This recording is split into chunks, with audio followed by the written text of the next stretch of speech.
রাজধানীর মোহাম্মদপুরের খাল ও সড়কের জায়গা দখল করে সাদিক অ্যাগ্রো ফার্ম প্রতিষ্ঠা করায় উচ্ছেদ অভিযান চালিয়েছে ঢাকা উত্তর সিটি কর্পোরেশন। বৃহস্পতিবার সকাল 10:30টার দিকে উচ্ছেদ অভিযান শুরু করা হয়। অভিযানের কারণে খাল ও সড়কের জায়গায় অবৈধভাবে দখল করে রাখা অস্থায়ী কিছু স্থাপনা সরিয়ে নিয়েছে সাদিক অ্যাগ্রোর লোকজন।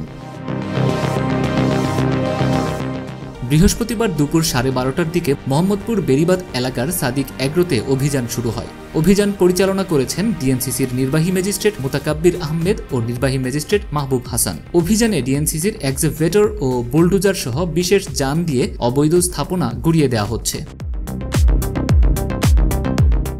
অভিযানে ডিএনসিসির অভিযান পরিচালনাকারী দলের সদস্যরা ছাড়াও প্রচুর পরিমাণ পরিচ্ছন্ন কর্মী অংশ নিয়েছে। এছাড়াও আইন শৃঙ্খলা পরিস্থিতি নিয়ন্ত্রণে রাখতে অতিরিক্ত পুলিশ সদস্যরা নিয়োজিত ছিল। অভিযানের শুরুতেই খালের অংশে দখলে থাকা অস্থায়ী স্থাপনাগুলো গুড়িয়ে দেওয়া হচ্ছে। সাদিক অ্যাগ্রো ছাড়াও বেশ কিছু অস্থায়ী স্থাপনা এখানে গড়ে উঠেছিল, সেগুলো উচ্ছেদ করেছে ডিএনসিসি। মূলত খালের জায়গা দখল করে গড়ে তোলা হচ্ছিল সাদিক অ্যাগ্রোর খামার। দখলের কারণে মোহাম্মদপুরের রামচন্দ্রপুর খাল সাদিক অ্যাগ্রোর অংশে একটা নালাতে পরিণত হয়েছে। পাশাপাশি সড়কের জায়গাও দখল করেছে তারা। মূলত সেই কারণেই উচ্ছেদ অভিযান পরিচালনা করেছে ডিএনসিসি।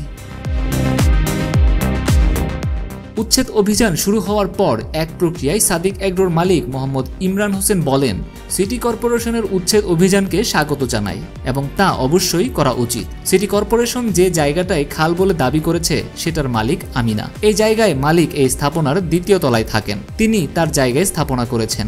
আমি নিচতলা ভাড়া নিয়েছি, মালিক নিজেই দ্বিতীয় তলায় থাকেন। খাল ভরাট সহ যা কিছু বলা হচ্ছে সবই মালিকের করা, আমি তার জায়গা ভাড়া নিয়েছি। দ্বিতীয় তলায় যেহেতু তিনি থাকেন এবং সিটি কর্পোরেশন যদি মনে করেন যে এটা ভেঙে দিবেন তাহলে দিতে পারেন।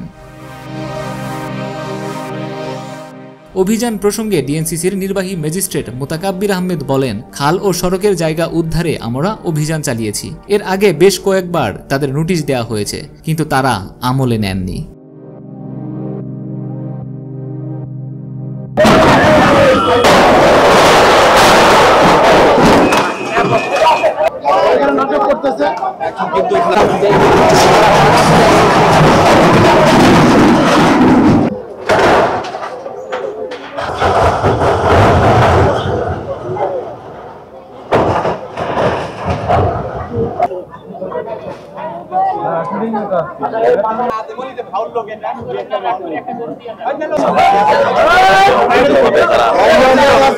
ধরুন